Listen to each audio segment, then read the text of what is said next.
Outrage and Optimism. I'm Tom Rivik-Karnak. I'm Christiana Figueres. And I'm Paul Dickinson. This week we discuss the stunning election victory in Australia of Anthony Albanese and the end of the climate wars. We speak to former colleague Dean Bialek, climate diplomat and head of policy at CWP Global, and we speak to Sophie Howe, Future Generations Commissioner for Wales. Plus, we have music from Kathy Palmer. Thanks for being here.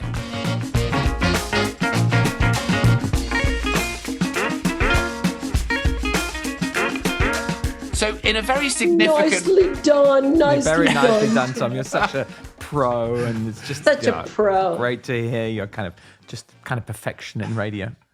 So in a pretty significant way, this is a moment we have been waiting for a long time. I remember, God, what was it, 18 months ago, getting people on the podcast to talk about the fact that Scott Morrison had won the Australian election, and we all felt really down about the fact that Australia had voted another climate denier in. But this week, the astonishing breakthrough of Labour led to the election of Anthony Albanese, and he said within hours of taking office that this was the end of the climate wars and he was going to bring the country together around more ambitious climate strategy. This is about time. As we all know, Australia is on the front lines of the climate crisis, terrible wildfires, but has the potential to be a huge climate leader and help take the world towards a low-carbon future, which is what we all need. So first of all, thank you, Australia. Congratulations. Yes, well done. Welcome back. Thank you, Australian voters. Yay! We never lost our faith in you, and we are thrilled for your success and for the success of the world. Come on, you two. How do you feel? So teal has very quickly become my favorite color. Beautiful color, teal. Beautiful color. You want to explain that? Can you explain why it's your favorite color, Christina? Why is it your favorite color? Well, it is now. It is now. And we will hear more from Dean, but how cool is it that this Australian election had a party that took on teal as a symbol, but also as their name, Teal Independence. And they're all women. First, number one, so cool. All educated, really totally devoted to public policy, and with such a refreshing political stand on, yes, we're going to be responsible about climate. Yes, we're going to return integrity to politics. And yes, we're going to be inclusive about everyone in our social, economic, and environmental policies. How refreshing is that? Can we please have a teal team in every country? Yes, that's exactly what we need. And my understanding is, and you can maybe correct me if I'm wrong, that they now hold a swing vote in Parliament, right? Because Labour did not get a majority, so they have to do a partnership with Teal to form the government. Unbelievable. Yeah. Blend of green. What was it Sadiq Khan was saying? He says, I steal lots of policies from the Green Party. Well, it's much better to steal their policies than make worse ones myself. I like Sadiq Khan's accent in Paul's retelling. That's fantastic. Did I do that wrong? Paul, how do you feel? London accent, that's all it is. How do you feel? Honestly, look, there's this crazy thing. I've spent my, years, like all of us, watching the television, and there's kind of like every single hot country in the whole world says, we're terribly worried about climate change, and then it would be like the United States with Donald Trump, and then Australia with kind of crazy people. And these two standout weird countries would sort of reinforce each other's otherness. And it was like a sort of reality distortion effect, some sort of mad, crazy thing from the dark side of humanity. And it's over, and I'm so happy. Yay! And my God, it feels like a long time, right? I mean, it's going back to the days of Kevin Rudd and those sorts of times when Australia was leading. So, we're talking about 15 years ago. Do you know that Prime Minister Abbott repealed a carbon tax? I actually watched a little video of him looking and saying, I'm repealing this carbon tax because it won't do anything for climate change. What a muppet. Anyway, everyone's forgotten his name now. I'm sorry for mentioning it myself. Wash my mouth out with soap and water. Oh, by the way, after that, he went on to give a speech at the Global Warming Policy Foundation, which is, by the way, look on their website. There's like 50 men and one woman. And we've got to talk to her about the fact that, like, she's got to get away from this sort of mad, all-male kind of conspiracy to support Tony Abbott in believing mad things. Anyway, they're all gone. Australia's free, and we can be happy. Well, they're not quite gone. I mean, the insanity of the UK means that man is now on the UK's board of international trade. Yes. Yeah, exactly. Which we'll deal with that separately. Right. Should we just go to, because we've got two interviews for you today, and the first one will really help us dig into Australia. So maybe we just go to that. Unfortunately, I couldn't join you, but in a better world, Dean Bialek would be world famous. He is one of the most remarkable people and a leader on climate change. He's a lawyer. He has been around in the climate space for many, many years. He was a close colleague of ours in the lead up to the Paris Agreement. He not only negotiated on behalf initially of Australia, but then became legal advisor to the world's island states, AOSIS, in the lead up to the 2015 Paris Agreement. He has done so much in his career. Was one of the mobilizing forces of the High Ambition Coalition that, from a political perspective, was hugely responsible for success in Paris. So he is just totally, totally brilliant. Worked very, very closely with Tony de Bruym from the Marshall Islands. I really, one of our former colleagues who is still very, very close to our heart. An interruption from Christiana Figueres in the midst of the introduction, no less. That's a major endorsement. And we should not fail to mention that right now, even though he's no longer our colleague, he is now the head of policy and international strategy at CWP Global. So here's Dean with your conversation specifically about Australia, and then we'll be back afterwards for the intersection before we go to Sophie. We'll be back after Dean. Dean, thank you for taking our call, basically in the middle of the night. I'm glad we gave you a few hours of sleep before we called you again. But you probably didn't get too many winks of sleep since you were so excited, I'm sure, about this fantastic result from the Australian elections over the weekend. So, Dean, how much of a surprise is this? How big a deal is it, given where we have been in this incredible seesaw on climate change policy in Australia for as long as I can remember? How long is it? 10, 12, 13 years? How long? Well, Christian, an incredibly exciting time. I think it's fair to say that the election has fundamentally changed the political landscape in Australia. As you mentioned, we've been engaged in a political battle, or some would call the climate wars, for some 15 years in Australia since Kevin Rudd was elected in 2007 in the famous Kevin 07 election. And this is now an incredible victory for those who have been arguing for forthright, focused climate policy and a policy that takes advantage of Australia's natural assets.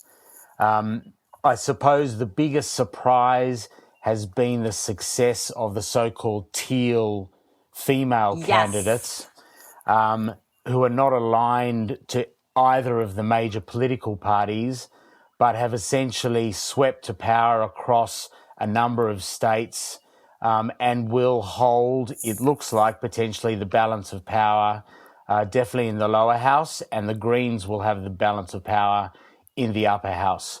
The coalition, kind of conservative right coalition, has been pretty much obliterated. They've lost more than 20 seats.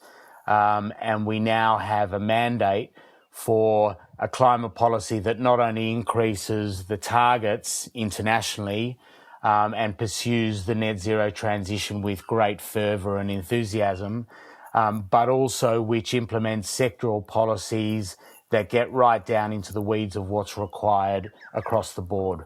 And that very much relates to the phasing out of fossil fuels, to the electrification of transport, to the dealing with methane emissions from Australia's very large LNG export business. So we're looking at a complete transformation in the policy settings here. It is so exciting for so many different reasons, Dean, but you touched upon one that I think cuts very deeply, which is these teal independents, all women, all running on basically one issue campaign, separating themselves from the traditional parties, and all running on climate change. And all because they know it's good for Australia, but because they know it's good for their families. How has the Australian imagination actually been sparked by these amazing women?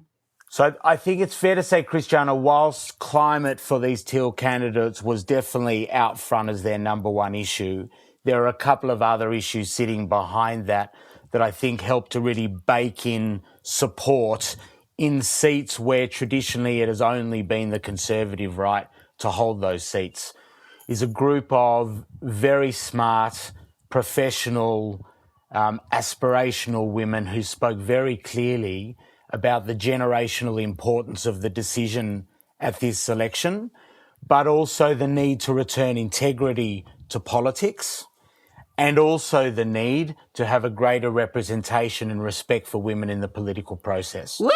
Yeah. Not a bad package to be running on, huh? Not bad. Really good package, and as you said, it really managed to capture the imagination of a broad groundswell of constituencies, and I think it speaks to a real change in the political culture in Australia, not only the ending of the climate wars, but a greater degree of transparency and accountability in the political process, and a greater presence and impact from women in the political process. It's really exciting. Woohoo!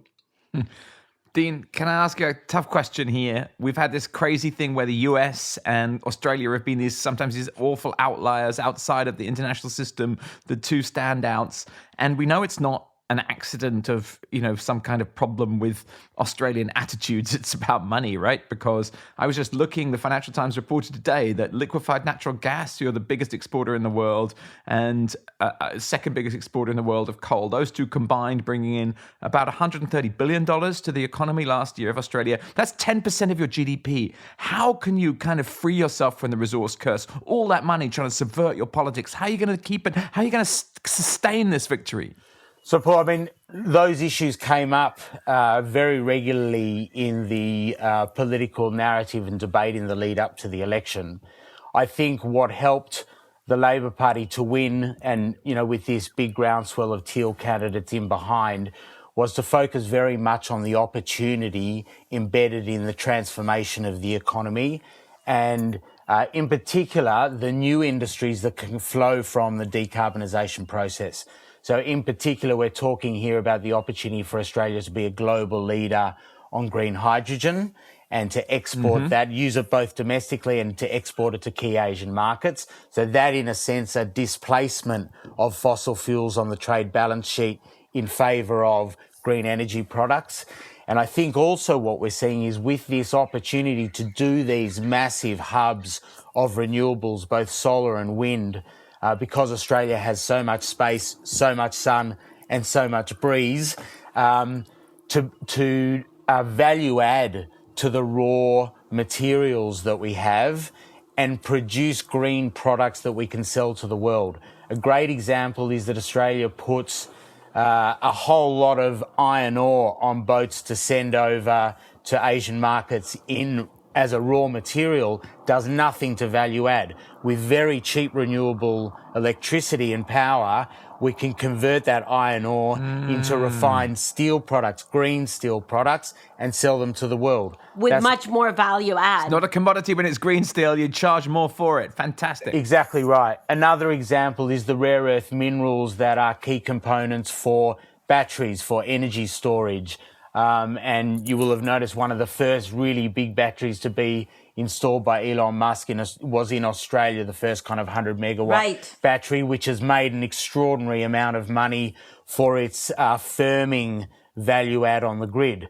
The other thing that's very clear is not only in respect of the exports that you were talking about, but domestically, coal is phasing out much more rapidly than was originally thought. Because why? Renewables are cheaper because coal power plants, if you look at the coal power plants feeding the grid at the moment, 30% of them are offline because they're non-operational and have issues that need to be fixed. So this whole thing about renewables being unreliable, actually it's completely the opposite.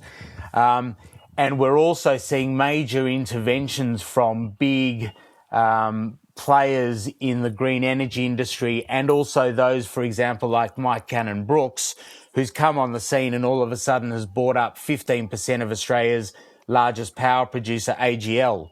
And he's now saying to the board, you can't split the company and do coal on the one hand and the renewables on the other, it's more valuable to you to keep it together and just phase out more quickly and bring on the renewables and make your money that way. You know, don't split it off and keep going with coal. It's a complete dead end. Woo! A complete dead end. Dean, spoken like the Secretary General of the UN, who also said fossil fuels are a dead end. Dean, there's clearly so much more exciting news and information here to unpack in Australia. So we're going to use this quick conversation just as a foretaste. And would love to come back, Dean, once the government is seated and there's a little bit more visibility of the first steps and the policies that they're going to be undertaking. Would love to come back to you and a couple of others in Australia to do a whole episode on Australia, because honestly, we have been waiting on Australia for 15 years, and finally Australia is back. Very exciting. So we don't want to cut Australia short on the podcast. We would love to come back and do a full episode if that's something that you would be interested in.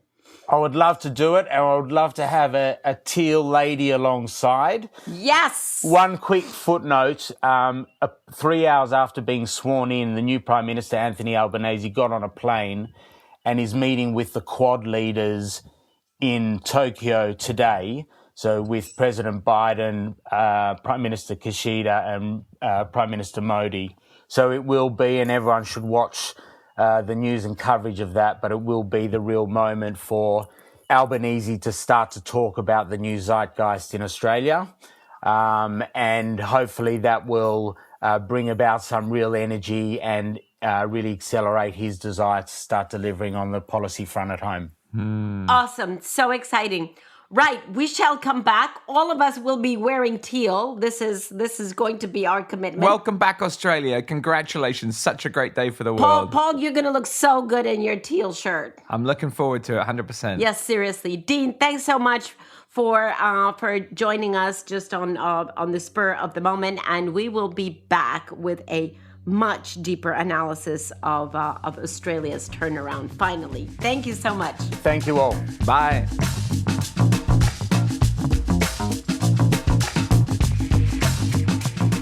So cool to have Dean Bialek on the podcast just a few days after that remarkable election outcome that he has worked so hard to deliver. I mean, what a fantastic person, and so great to hear his analysis. What did you leave that conversation with? I told you teal is my favorite color now, and I want teal in every country. I mean, really.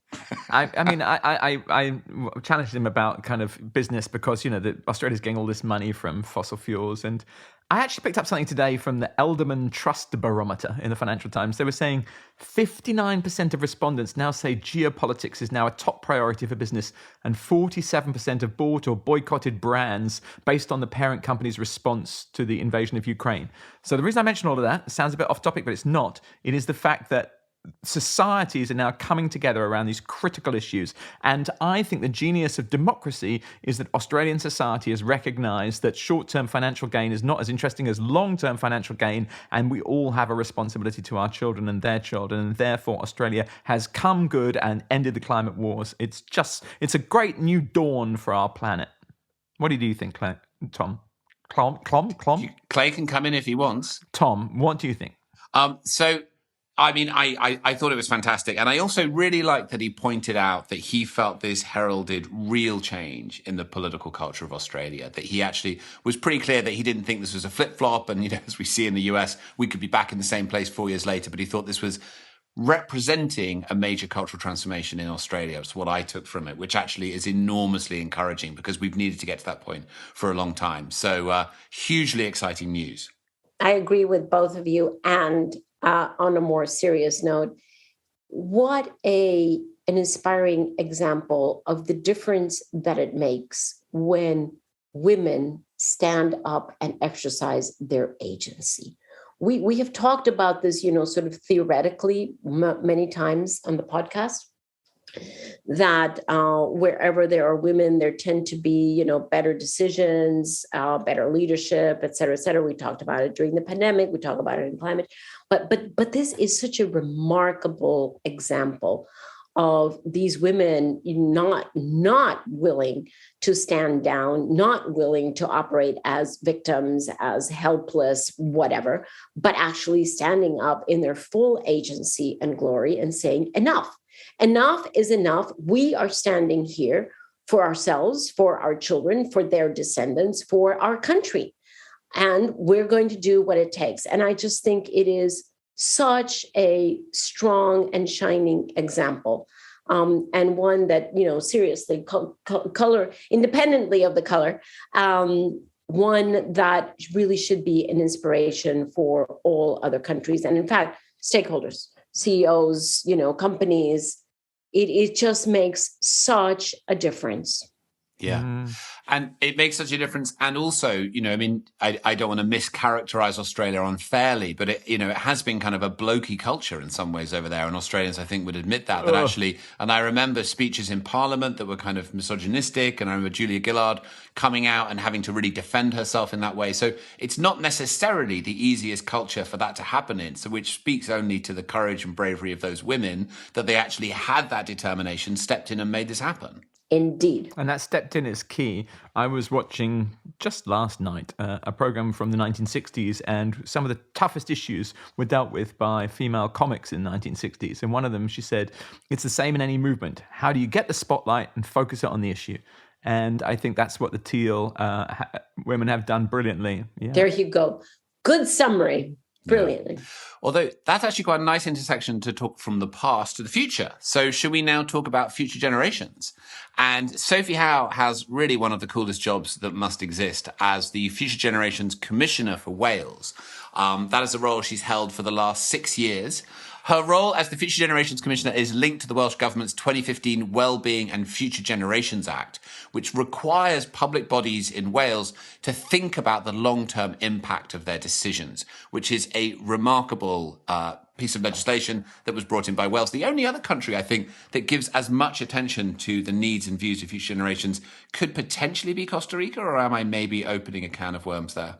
Well, Tom, you are opening a can of worms because since you weren't able to be on that interview, you don't know that this was the standing joke throughout the interview, right? I I'm see. like, Okay. oh no, are you actually, one-upping Costa Rica here? Do we now have to aspire to a Welsh nationality as opposed to a Costa Rican nationality? So yeah. You're stepping on very fertile ground, Mr. Tom Ribbett-Carnac. All right. Well, we will explore that further in this interview. So Indeed. Here is Sophie Howe duking it out between Wales and Costa Rica. We'll be back after Sophie.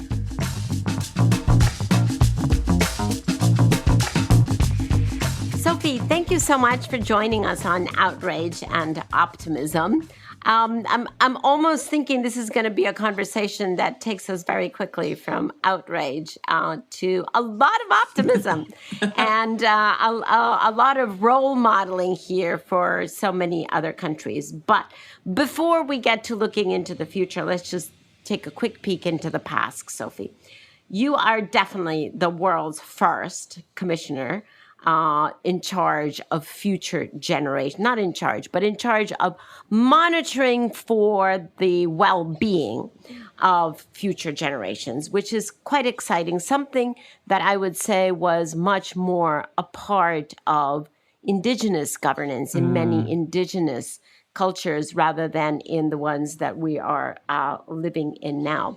But can you share with our listeners, where did this idea come from? It is absolutely an urgent need, but just because we know that there is a need to beware of our impact on future generations doesn't necessarily mean that we then step into a pretty interesting solution to that. Mm-hmm. And so where did the idea, not that generations need someone to speak for them, but where did the idea come from to form a commissioner in Wales that is speaking for those who are yet unborn.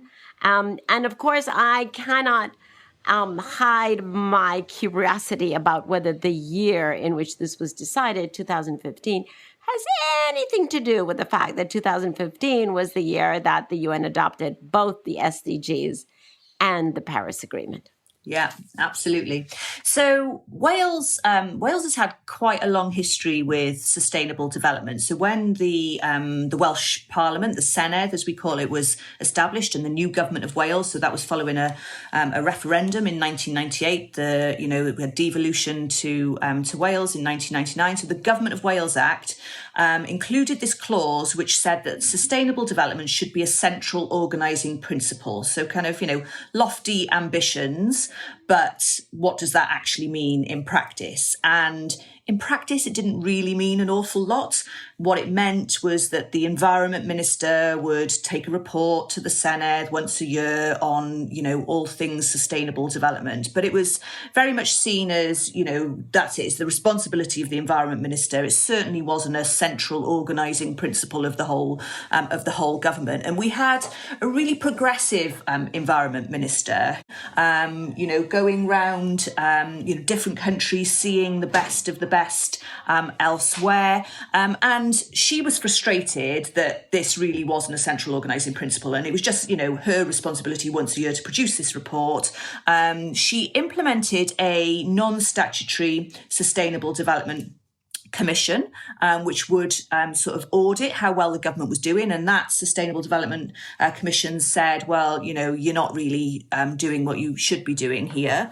And also at the same time, we had new politics in Westminster. So the Labour lost the election in 2010, and we had a new Conservative and Lib Dem coalition, and they abolished the Sustainable Development Commission in England or across the UK. And there's always been this kind of healthy competition between what goes on in Wales and what goes on in England. So there was the backdrop, the frustration of this Environment Minister saying, hang on a minute, this is not just my business, it's just as important. In fact, it's more important what the Economy Minister's doing, what the Housing Minister's doing, what the Transport Minister's doing. Yep. And saying, and so we need something, more meaty and with, more specific requirements. So she managed to convince the First Minister at the time that running up to the elections in 2012 that there would be a commitment that simply said, we will legislate for sustainable development. She then actually retired from government, so didn't come into the next term. The new government were left with this, we will legislate for sustainable development. It had been Jane Davidson, that was the minister, it had been her baby. Nobody really knew what to do with it. What is this thing we've kind of agreed to? She just sort of left it there hanging for everyone else. The great Jane Davidson setting something out for us to follow. Exactly. And so it was kind of complete just serendipity in a way, the right thing happening at the right time. So back to your point on, run up to the SDGs and run up to the COP in Paris and so on. Actually, it became really helpful because what then happened was we held this big conversation with the citizens of Wales, posing the question, what's the Wales you want to leave behind to your children and your grandchildren and future generations to come? Nice. Yeah. And you get people into a different space when you pose that question, which is really good. And they came up with, I think, 13 different things that they felt were really important. Like, we love our natural resources in Wales. We're rich in natural resources and we should be protecting them. We want to keep people well rather than just treating them when they're ill. We want to be addressing inequality that exists in our society, and a whole range of things. But we also then look to all of the discussions that were going on around the SDG and in the run-up to COP in Paris. And that really helped to inform what our kind of long-term vision for Wales was going to be. Those conversations in Wales, those conversations happening internationally. And that then morphed into this, instead of a Sustainable Development Act, a Wellbeing of Future Generations Act. And I think that's much more powerful. It's much more relevant to the average person on the street. And the 7 long-term wellbeing goals exist. It's more motivational, right? Because it's so much more personal rather than something abstract that could be interpreted as an academic exercise or political exercise. Yeah. Wow. Yeah, absolutely. So, and that's how it came to being. So a lot of, local conversations, a lot of push from, I have to say it was mainly the environmental NGOs initially, but actually because it's so broad, defining sustainable development as the social, economic, environmental and cultural well-being of Wales, you've then got the public health people saying, actually, this is a public health act. And you've got the cultural sector saying, we've got a role in this. And you've got the environmental NGOs saying, well, how can we work with the cultural sector to be communicating what we need to communicate and so on. Wow. How fantastic. Sophie, and so now that we know the roots of this, how does it actually work? The commissioner is in an advisory role. Is there anything legally binding behind it? How's the operation? When you identify something that is very clearly not in the interest of future generations, what do you do? What can you do? Mm-hmm. Okay, so the legislation sets out a number of requirements for the institutions that are covered by it. So 44 public bodies covered by the Act. All of our health bodies, our local authorities, our national agencies like Public Health and Natural Resources and so on, and then significantly Welsh Government and named are Welsh ministers themselves covered by the legislation. It requires them to set objectives which maximise their contribution to all 7 of our wellbeing goals. It requires them to take all reasonable steps to meet those objectives. That's really important because all reasonable steps, that permeates every aspect of what a public institution does. How do they spend their money? How do they do their workforce planning? How do they do their risk management? All of those sort of functions. How do they develop policy and deliver services? And then there's this sort of overarching principle which says they must demonstrate how they're meeting today's needs without compromising the ability of future generations to meet their own needs. The role of the commissioner then is a number of aspects: duties to monitor and assess the progress that's being made towards reaching the 7 long-term wellbeing goals, powers to provide advice and support to government and others and anyone else who's interested or has an interest in achieving those goals. And then I suppose the meatier part of the powers is something which are called Section 20 reviews. So I can go into an organisation or collection of organisations on a particular topic. So for example, I've just looked at procurement. How are we spending the £7 billion we spend on goods and services in Wales, across Wales, and make recommendations. I can provide an assessment of what's going on there in line with the Future Generations Act and make recommendations which there are statutory duties that those public bodies have to respond to. And if they're not going to follow my recommendations, they have to set out why and what alternative course of action they're going to take. So I can't force anyone. Comply or explain, I think it's called, right? Yeah. Bit of name and shame, I would say, and a bit of, adopt or justify, I suppose. Yeah. And the seven areas, can you define them? So 7 wellbeing goals, nothing sort of groundbreaking in the titles, but I'll say a little bit more perhaps about the details. So prosperous Wales, a resilient Wales, which is about ecological resilience, a healthier Wales, a more equal Wales, a Wales of vibrant culture and thriving Welsh language, a cohesive Wales and a globally responsible Wales. So nothing there really that is kind of massively surprising. You would expect a country to sort of, be bothered about all of those areas. Brilliant to crystallize all of that into 7 goals. Totally brilliant. Yeah. And I think that one of the most exciting parts about it is if we look at our goal of a prosperous Wales, it talks about productive, innovative, low carbon society, one which uses resources efficiently and proportionately, including acting on climate change, and one which helps to develop a well-educated population with the skills to enable them to access decent work. Now, not catchy, of course, but if you pick out, nowhere there is GDP. And it's this kind of, prosperity within planetary boundaries. So that's kind of, for that to be not just a policy definition of prosperity, but a statutory definition, that's really exciting. And then the other important element with those is that all of those bodies have requirements to set objectives which maximise their contribution to all of those goals. So that's requiring them all to work beyond their traditional boundaries. So it's just as important what the economy department does in terms of improving the health of the nation as it is the economy. It's just as important what the housing department does in terms of the environment. Sophie, I have to interrupt you here because Christiana just sent me a note asking how to get your job because she thinks it's really cool. How do you get your job? So Sophie, honestly, I think this is the coolest job on the face of this planet. I am so thrilled. And we're in major dangerous area right here on this podcast because my colleagues know that I very disrespectfully use this podcast to always sing the praises of Costa Rica. I think we're in serious danger here of Costa Rica having to take second place to Wales after we've heard this. That's a big thing, pretty Sophie. amazing. Yeah, it's a big thing. News. That is really amazing. Yeah. But seriously, how did you get the job? Well, so my background is in the public sector. So I've worked in lots of different organisations. I started my career as a young councillor. I was the youngest councillor in Wales. I was elected at the age of 21.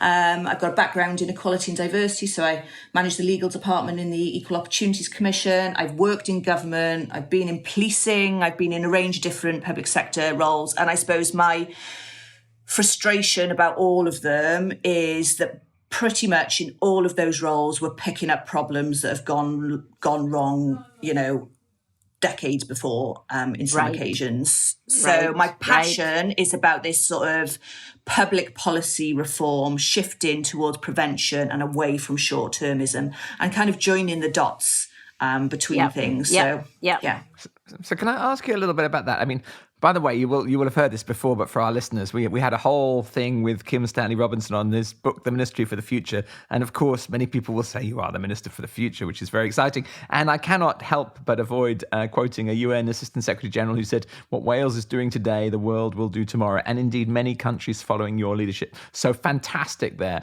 But I'm fascinated by a comment that you made a little while ago. You said on a podcast, I am very pleased not to have anything to do with party politics anymore. And what I think is so interesting is, the world is torn apparently between a kind of left wing and a right wing.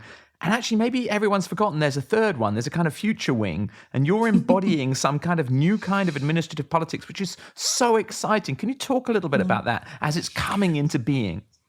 Yeah. So, I mean, the role is, political with a small p, isn't it? It's not party political, but, when you're talking about public policy, which is what I'm doing all the time, but from a futures perspective, of course, it's political. But, in some ways, and this is perhaps a criticism of the role, how do I know what the interests of future generations are? Because the unborn don't speak to me. So, how do I know whether I'm sort of saying or doing the right thing? Who's holding me to account? Because, the unborn can't hold me to account either. And so on. But, good point.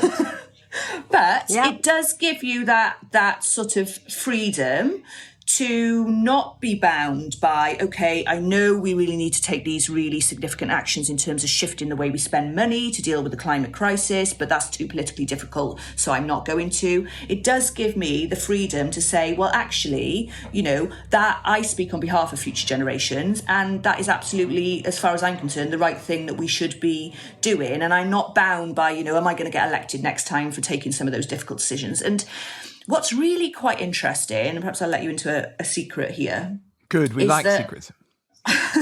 Sometimes the politicians actually quite like me calling them out on stuff, and they quite like me. Yeah, it gives them cover. Of course, it gives them cover. Very important cover. Yep. Yeah, absolutely. Yeah. It's the same as, they set up commissions and reviews and, and all of these things, because it does give them that cover. Because sometimes it's really, I've been in a political environment. It's really difficult because, I said that the people of Wales came up with these goals, and definitely they did. But, we've got some local issues now when we do things like, so therefore we're going to stop all road building in Wales. Oh, well, hang on. but not my road, not the road that was going to be the bypass from my village. Don't stop that one. And so then I am able to enter into that fray to say, well, on behalf of future generations, I know this might be difficult for you now, but we do need to be taking those difficult decisions. And so the politicians in that instance are absolutely right to be taking some of those difficult decisions. And maybe I can give them some support and cover on that. On that one specifically then, am I right in thinking Wales is the only country in the world that has announced a moratorium on new roads? Is that true? Yes. So this stemmed from, I suppose, the first sort of major test of the Future Generations Act and I suppose the power or the intervention of the commissioner. So the government had on the books for a long time plans to spend all of its borrowing capacity on building a 13-mile stretch of motorway to deal with the problem of congestion at an area called Newport. And I intervened in that issue. So I think it's important to say I can't intervene in every decision. So they have to be sort of big strategic decisions. And I considered this to be a big strategic The entire borrowing decision. power of the government would seem to be pretty big, right? Quite. Yeah, exactly. So that's one of the reasons why I intervened. And it was going to sort of set this precedent. So I asked them to explain to me how they'd applied the Future Generations Act, their own legislation, to their thinking on this decision that they were planning to take. And they had real trouble explaining. So, can you explain to me how this is in line with that definition of a prosperous Wales, productive, innovative, low carbon society, acts on climate change and so on? Can you explain to me what long-term trends you've considered here in terms of health? Because by my reckoning, we've got a big problem with air pollution, illegal levels of air pollution. We've also got a big problem with obesity. So building more roads to fill and getting more people to sit in their cars rather than travelling actively doesn't seem to be helping with that. Can you explain to me how this is in line with the goal of a more equal Wales? Because 25% of the lowest income families in that region don't even own a car. So why is it that you're spending the entire of Wales's borrowing capacity on something which is already going to, benefit the already better off? And they had real trouble. Yeah. So they couldn't demonstrate how they'd applied the Act. And it went to a public inquiry and actually the inspector in the public inquiry recommended that it should still go ahead. So therein lies some of the problems with the whole system beneath this that needs to reform. But the First Minister had been regarded as a complete done deal. It was going to go ahead. Following that intervention, the First Minister changed his mind. And he said, which I think was probably one of the first time ever in Wales, maybe that's unfair, but, usually if there's a economy versus environment argument, economy wins, environment loses. Yes. And the First Minister said, I'm persuaded by the arguments and I give more weight to the environmental arguments than the economy arguments in this. Q then changed to the entire transport strategy in Wales, which my office have worked with the government on, drafted parts of it, aligned it to the wellbeing goals and so on. And then I challenged them on, okay, this is all very well and good, but you still keep allocating money to build more roads. Why are you doing that? Because that's not in line with what you said you're going to do. And so they stopped doing that. There was about 3 years of me challenging on that. This year, first year, we were spending 2/3 of our infrastructure investment budget on roads. This year, that's gone down to 1/3, and the government have announced a moratorium on all road building. So 52 already approved schemes in Wales have been halted and are being reviewed independently in line with the Future Generations Act and our climate targets. I think 3 have been reported so far and have been completely cancelled. And Sophie, is it true that doctors can prescribe bicycles to people? Yes, yeah. So, yeah. So this is this is where you get this join up. So really interesting thing that one of the principles in the Act is that they must demonstrate the long-term preventative action, collaboration, integration, and involving citizens. So that collaborative approach, what we've seen in our capital city is a public health consultant seconded into the council to lead on the development of the transportation strategy. And so when you apply a public health lens to a transport problem, you get a completely different set of solutions. So they've targeted active travel and public transport investment to the communities with the lowest levels of life expectancy and the highest levels of air pollution, which incidentally also happen to predominantly be our Black, Asian, minority ethnic communities. And you've got things like, doctors being able to issue bikes on prescription. It's honestly, it's amazing policy, and who knows if it'll be adopted by Costa Rica. But here's a final question for you, because I know we're running out of time. You've also thought about basic income and having a basic income pilot. I mean, I think that's a very far-sighted. We've not discussed it on the podcast before. Can you just give a little bit of your thinking behind basic income and how you're trying to move ahead with it?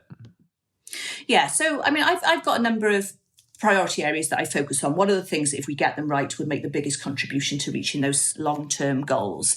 And one of them is better ways of keeping people well. And if we look at the wider determinants of health, so, in Wales and indeed across the UK, we spend about 50% of our entire government budget on our National Health Service, which is much loved and well regarded and utterly brilliant. The problem is, it's a national illness service. So basically what we do is we treat people when they're ill. We don't join the dots to help keep them well in the first place. And if you look at the World Health Organization data, what it tells us is that the major differences in life expectancy in most developing countries are things which are not really to do with what the healthcare system itself does. Only about 10%, in fact. 35% of what makes a difference to our health and, whether you die older or younger is income security. Can you put food on the table? Are you living hand to mouth? These sorts of things. Yeah, it's absolutely huge. Sorry, so really, sorry. Yeah. Can you say that again? 35%? Can you just repeat that? It's worth repeating. Yeah. So in terms of what makes a difference to the reasons why some people die 20 years younger in Wales and the UK than other people, 35% of what accounts for that difference is income security. So basically, poverty kills is the short analysis there. So we would actually be much better off dealing with that poverty problem than putting more and more money into treating the problem after it's sort of occurred in the NHS. So that's where my role is coming in and saying we need some long-term interventions here. And we also need to be looking at, things that are happening, in the labour market. So the change in nature of work. Our welfare state was established when the gig economy didn't exist, and it's just not fit for purpose anymore. And even if you look at kind of environmental issues, things like whether people can afford, good quality locally produced food. I mean, there are wider issues there, but that's down to poverty. Whether they can afford electric vehicles or not, that's down to poverty. Actually, we want them to be using public transport. But there are lots of these kind of connections here. So again, that was it. So universal basic income, I think, should be a solution that we should be looking at. It was seen as a completely left of field idea. It's going to cost a lot of money. I say not as much money as treating the problem after it's occurred. Right. And the government at the beginning of this year announced the first pilot of a universal basic income in Wales. Wow. So amazing pioneering. Wales giving Costa Rica a real run for its money. Definitely. I can see everybody here paddling like crazy under the water. Oh boy. Sophie, how inspiring, how absolutely brilliant that we have at least one country moving ahead and honestly really opening a whole space of possibilities that many people have thought about and written about, but is much more difficult to get to implementation. So how absolutely exciting. So honestly, I think Paul and I would love to stay online here and hear more and more from you, but sadly we have to come to a close. Now, how we come to a close on this podcast, Sophie, is we always ask our guests what is one thing that they are outraged about and one thing that they're optimistic about. Now, your whole conversation, in fact, your whole job is about being optimistic that we can today lay the groundwork for a much better future. So if you want to say something about that, that's fine. But actually, I would love to encourage you to say, in this job that you've been doing for 6 years now, is that right? Mm-hmm. Yeah. What continues to be outrageous to you? I think that it's, I'm going to call it outrageously frustrating that the unpicking of the system that I've got to do or that needs to be done. So the unpicking of the The system. So we've got this brilliant Future Generations Act. The systemic paralysis, is that what you're saying? Yeah. So, but what's come before that mostly is completely at odds with the Future Generations Act. So, short-term performance measures. We're still allocating budgets in many cases on an annual basis. We're still, being held to account on these sort of, 5-year electoral cycles and so on and so on. So, and even down to the minutiae of how does a procurement officer take decisions on contracting when they're still trying to put, cost above anything else.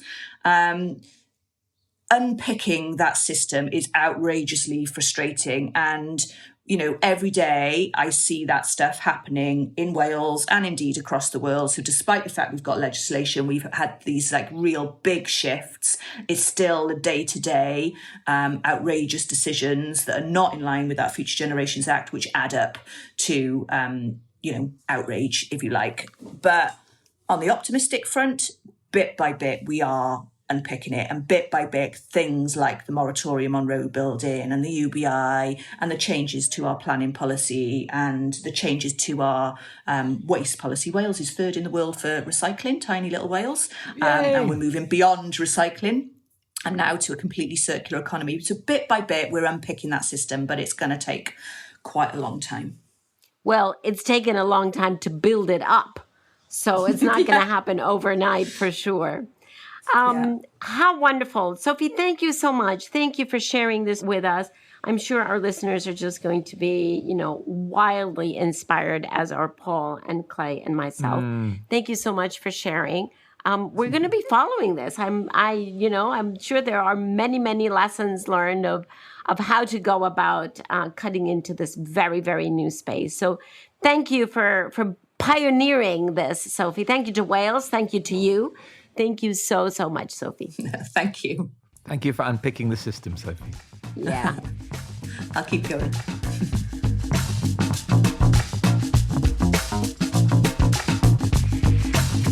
So what a great interview. I was so sad to miss this one. Paul, history suggests you probably have something to say. Do you know, I do. Thank you for asking me, Tom. I've been completely inspired by Sophie, and I've been running around thinking about things. Do you know, I read an article in the Financial Times. All I do is watch television and read the Financial Times. And it was saying that the human project has kind of changed a bit, that we're not necessarily trying to build a better world, but we're just trying to kind of protect this one now.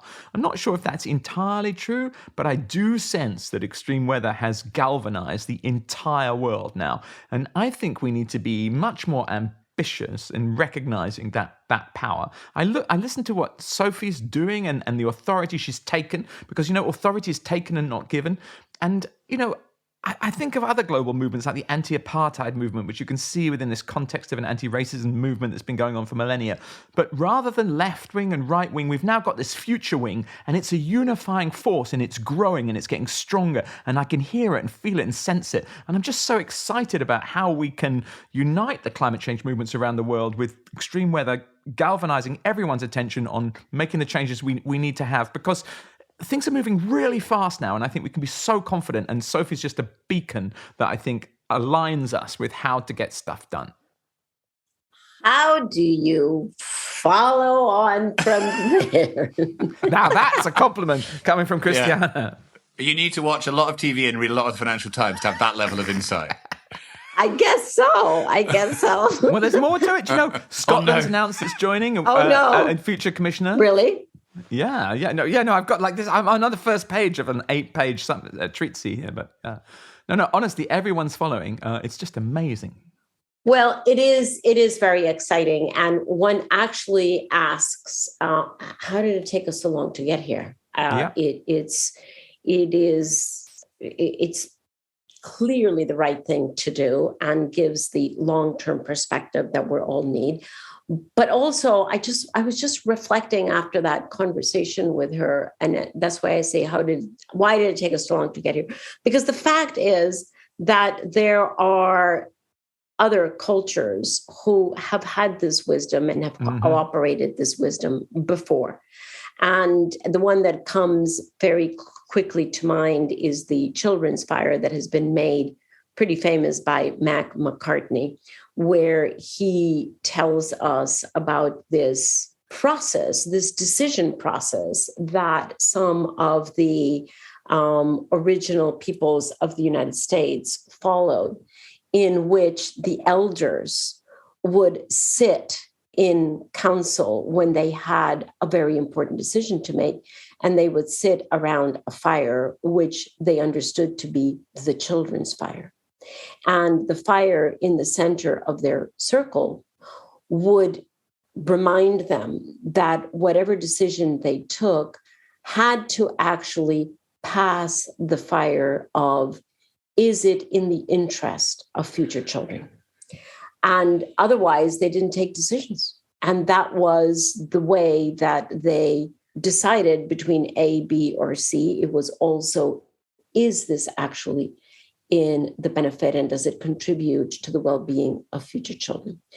That is a beautiful ancient wisdom and tradition that we have lost. Yeah. And how wonderful that Wales is now bringing that back, not asking their elders to sit around the fire, although all of us would benefit from that, but actually to institutionalize this in the way that Sophie has explained to us, and to do so in such a thoughtful and such a powerful way. The fact that, she can question any policy that is put in place. I mean, it's just completely brilliant. And my point is, although we would think it's very innovative, it actually goes back to ancient wisdom. Absolutely. I thought it was really interesting that she talked about it's kind of like an advisory voice in the room, right? That she says that because she doesn't have to worry so much about votes, she can then challenge ministers on what they're going to do and say, well, what about future generations? How do we incorporate that into decision making? One of the things I think I would have asked her if I'd been in the conversation, I wonder if either of you got this sense, is whether that's effective or frustrating. What did you get the sense of? Because, I mean, the other alternative, if you were to think about how a role like that might evolve, would be to merge it, say, with the finance minister, so that the finance minister had to consider both. Do you think an advisory role is powerful enough to actually make sure decisions are based on that? Because presumably that advice can be ignored by ministers. What was your sense of her perspective on that part of her role? Well, I think it's a brilliant idea, Tom, and it might evolve into that. My sense is that it's currently an advisory role because that is what is currently possible, what is politically feasible. Yeah. I think if they had pushed too far and wanted to make it, structurally part of the Ministry of Finance, two things. A, there might have been much more resistance to it, but also I think she or the role would have lost this overview. I think of her or the commissioner as sort of being in the control tower over all of the landing and taking off airplanes. And she does have extraordinary leeway to ask all kinds of uncomfortable questions. So she doesn't have the power to stop something, but she's definitely has the power, if you will, to ask people to justify, those who are making decisions, to justify themselves from the point of view of future generations. And personally, she has a brilliant capacity to make you feel very uncomfortable with yourself. If you, it's probably a core skill, isn't it? It's a core skill. If you haven't thought of all of these ramifications down, a few decades from now. So, good on her. And her. What did you think, Paul? Yeah, no, her kind of her position in the government, I think, and if we imagine more functions like that in other governments around the world, they are as important as that particular issue. What do I mean? So, like, when there's something terrible like a war, then the kind of the defense ministry is right. The one that's most important. When there's like a global pandemic, the health ministry comes along. When there's a sustainability crisis, then her ministry becomes the most important. And by the way, and this I thought was absolutely fascinating, she said the Future Generations Act felt more relevant and personal to people than the old Sustainability Act. So here's some learning. This word sustainability, it kind of explodes and becomes boring simultaneously. The future generations are what this is about, and let's respect the future generations in our governing process. I mean, the only reason we're here is because to some extent they respected the future generations in previous governing processes, and we got that same obligation to the next generations. Very nicely said. Yeah. I really like that reinterpretation of sustainability into something that is much more personal. There's very little that is as deeply personal and as deeply motivating as a parenting role, whether you are a physical parent or whether you are, a parent or playing a parent role to many other people, many other young people. And I say that because Paul is not a parent, but he plays a parent role to many young people. And so, but my point is some older people. Yeah. And some older people. Returning the parenting favor that they're still doing me. But yeah, I mean, it really makes it very personal. It makes it very human. It takes it out of the academics, theoretical, there are 3 pillars to sustainability, that kind of thing. And it just makes it about, okay, this is about us. Yeah. I'd stop listening by the time you got to the end of that sentence, actually, which is an indication you're probably right. There are 3 pillars to sustainability. Cruel but fair, Tom. Cruel but fair. All right. Anything else to add before we go to our music? No, just kudos to Wales, kudos to Australia. It's so nice to have good news because we had so much bad news last week. And so there we are, how we go from outrage to optimism. Hallelujah for our wonderful title. One more bit of good news. I went out and I looked at the flowers just today, and they are so beautiful. So maybe it depends what country you're in and all the rest of it. But just to say, yeah, it's a beautiful world, and it may be getting more beautiful. The flowers are nice. Pro tip from Paul. Thank you, Paul. Thanks, everyone. Thanks for being here with us this week. We will leave you as ever with some music this week from Kathy Palmer, and we'll see you next week. Bye. Bye. Hello, I'm Kathy Palma, a Guatemalan singer-songwriter. This song I'm going to be sharing with you is about transforming pain into change and recognizing the equality between our cultures and the way we love and feel. As a surprise today, I'm sharing this acoustic rendition with a very special guest from Mexico. Here's a message from him. Quiero saludar a todos. Yo soy Rayleigh Barba. Soy un artista y compositor mexicano. Así que un privilegio para mí. Without further ado, esto es Quémalo. Escuché el susurro de odio y de muerte y me dejé llevar por esa corriente. Yo sentía el fuego como me ardía y corrí a la hoguera a lo que sabía. El dolor me dijo, sácame cantando. Llévame a la iglesia, déjame en sus santos, pa' que te levantes, pa' que seas manto de tus opresores y de tus hermanos, pa' que de tu llanto crezcan muchas flores y la tarde pinte todos sus colores, pa' que te levantes, pa' que seas manto de tus opresores y de tus hermanos. Oh, quémalo, quémalo, mándalo pa'l aire. Quémalo, quémalo, mándalo pa'l aire. Quémalo, quémalo, quémalo, quémalo, quémalo, quémalo, mándalo pa'l aire. Quémalo, quémalo, mándalo pa'l aire. Quémalo, quémalo, quémalo, quémalo. Escuché el grito del amor y el campo, de los 1000 cantares que han movido mares y los transmuté del agua salada y pudo florecer la muerte dio vida, pa' que de su llanto crezcan muchas flores y la tarde pinte todos sus colores, pa' que te levantes, pa' que seas manto de tus opresores y de tus hermanos. Oh, quémalo, mándalo pa'l aire, quémalo, quémalo, mándalo pa'l aire, quémalo, quémalo, Quémalo, quémalo. quémalo, quémalo, mándalo pa'l aire, quémalo, quémalo, mándalo pa'l aire, quémalo, quémalo, Quémalo, quémalo. Deja el dolor, deja el dolor. cambia el dolor. Deja el dolor, cambia el dolor. Vuelve amor, quémalo, quémalo. Quémalo, quémalo, mándalo pa'l aire, quémalo, quémalo, mándalo pa'l aire, quémalo, quémalo, quémalo, quémalo, quémalo, quémalo, mándalo pa'l aire, quémalo, quémalo, mándalo pa'l aire, quémalo, quémalo, quémalo, quémalo.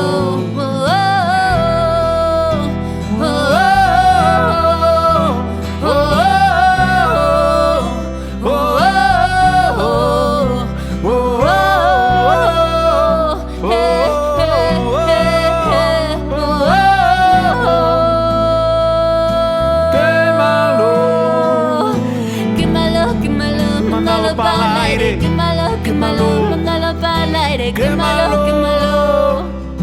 quémalo, quémalo, quémalo, quémalo, mándalo pa'l aire, quémalo, quémalo, mándalo pa'l aire, quémalo, quémalo, quémalo, quémalo.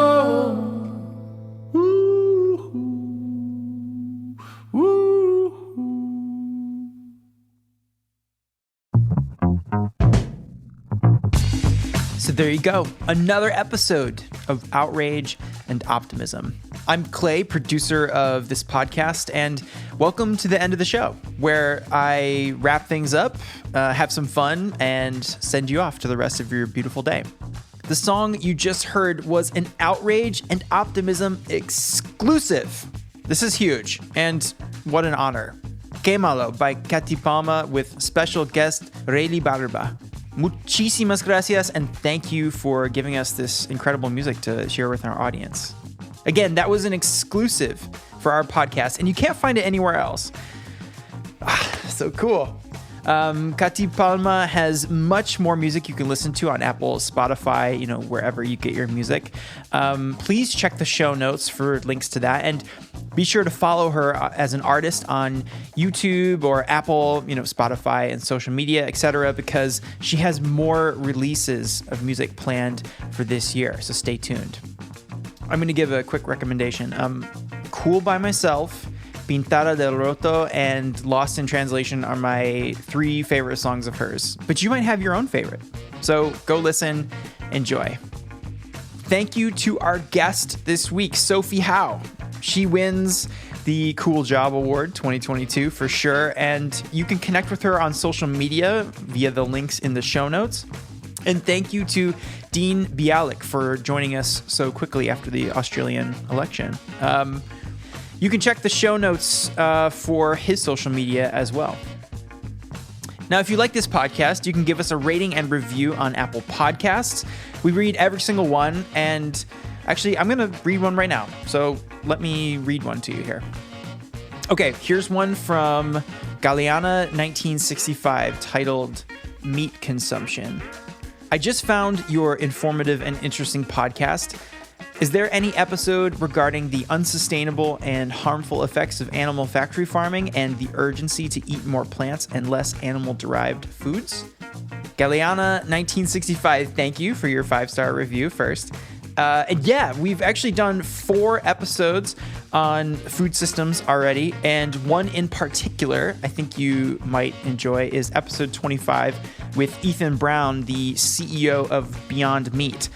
He's been one of our favorite guests of all time, especially Paul's, and I have a link to all 4 of these episodes in the show notes for you that you can check out. Also, actually, we're working on an episode coming out soon on alternative proteins as part of our Future of Food series. Thank you again for your review. The best way to hear that episode when it comes out is to hit subscribe to this podcast or follow us on social media at Outrage+Optimism. Coming soon. Okay. Enjoy the weekend. Another episode coming next week. Bye.